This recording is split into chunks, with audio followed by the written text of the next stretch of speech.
here called No Jacket Required. I shook my head in disbelief. This couldn't be the right place. After all, I couldn't possibly be welcome here.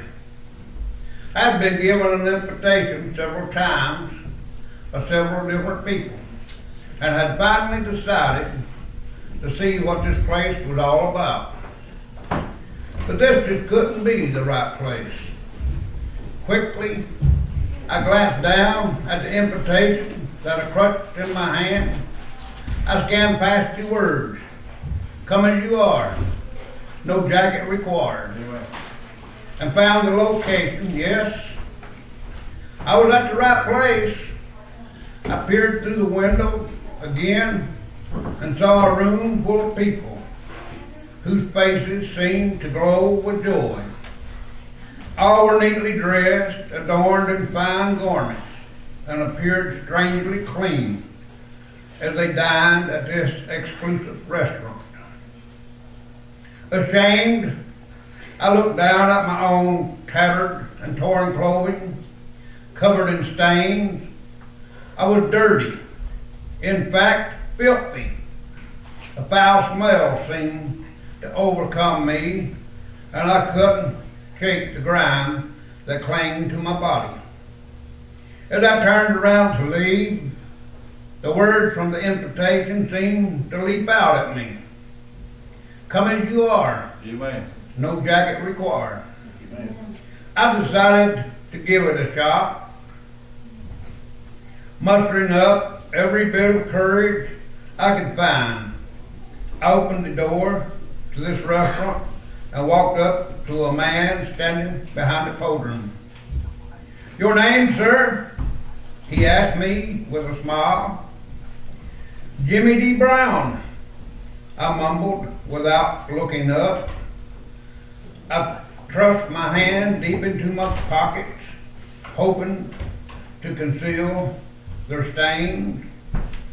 He didn't seem to notice the filth that I was covered in, and he continued, "Very good, sir. A table is reserved in your name. Would you like to be seated?" I couldn't believe what I heard.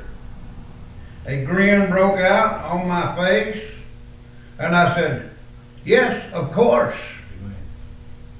He led me to a table, and sure enough, there was a place card with my name written in it, a deep dark red. As I browsed over the menu, I saw delightful items listed. There were things like peace, joy, blessings, confidence, Amen. assurance, hope, love, faith, and mercy.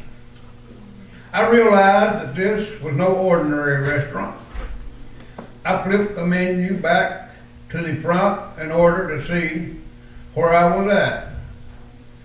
God's Grace was the name of this place. The man returned and said, "I recommend the special of the day.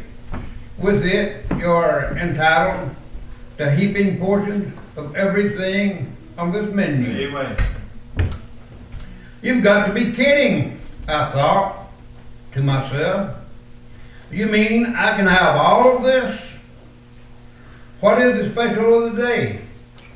I asked, with excitement ringing in my voice. "Salvation," was his reply. "I'll take it." I practically cried out. Then, as quickly as I made that statement, the joy left my body. A sick, painful ache jerked through my stomach, and tears filled my eyes. Between my sobs, I said, "Mister, look at me.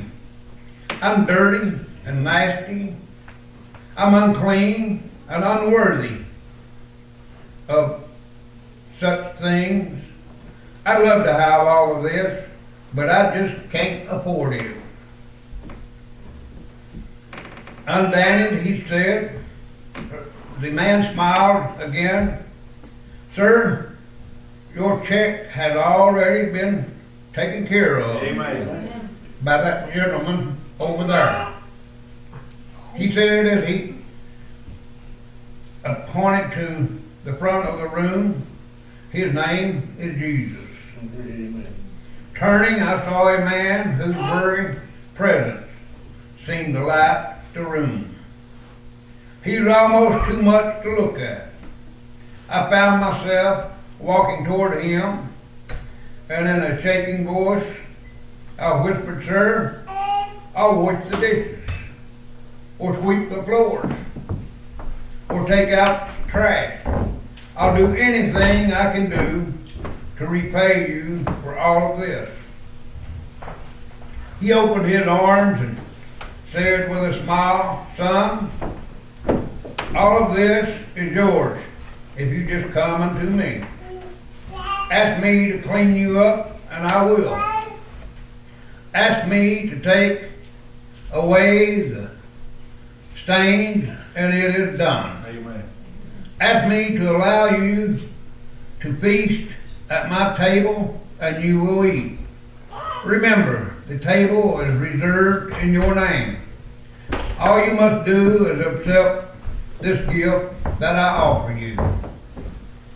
Astonished, I fell at his feet and said, "Please, Jesus, please clean up my life. Please change me and sit me at your table and give me this new life." Immediately, I heard the words, "It is finished." Amen. I looked down, and a white robe adorned my squeaky clean body. Something strange and wonderful had happened. Amen.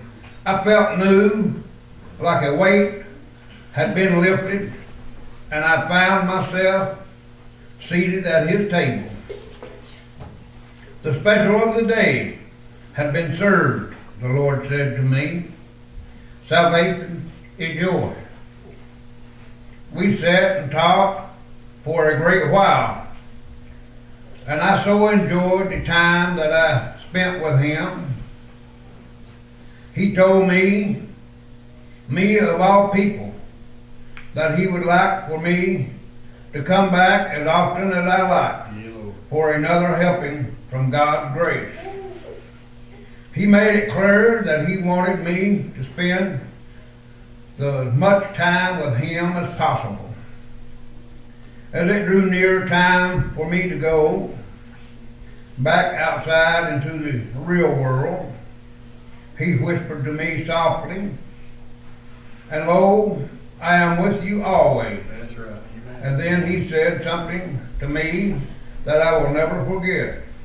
He said, "My child, do you see those empty tables throughout the room?" "Yes, Lord, I see them." "What do they mean?" I replied. "They are reserved." I've lost my space. "These are reserved tables, but the individuals whose names are on each place card have not accepted their invitation to this. Would you be so kind to hand out these invitations to those who have not joined us yet?" Jesus asked. "Of course," I said, excitement as I picked up the invitations. "Go ye therefore into all nations," he said, and as I turned to leave, I walked into God's grace, dirty and hungry, stained in sin, my righteousness as filthy rags. And Jesus cleaned me up. I walked out a brand new man, robed in white, his righteousness. And so I'll keep my promise to my Lord. I'll go. I'll spread the word. I'll share the gospel. I'll hand out the invitation, and I'll start with you. Have you been to God's grave? Amen. There's a table reserved in your name, and here's your invitation. Come as you are, no jacket required. That's right. Amen. For by grace you are saved through faith, and that not of yourselves.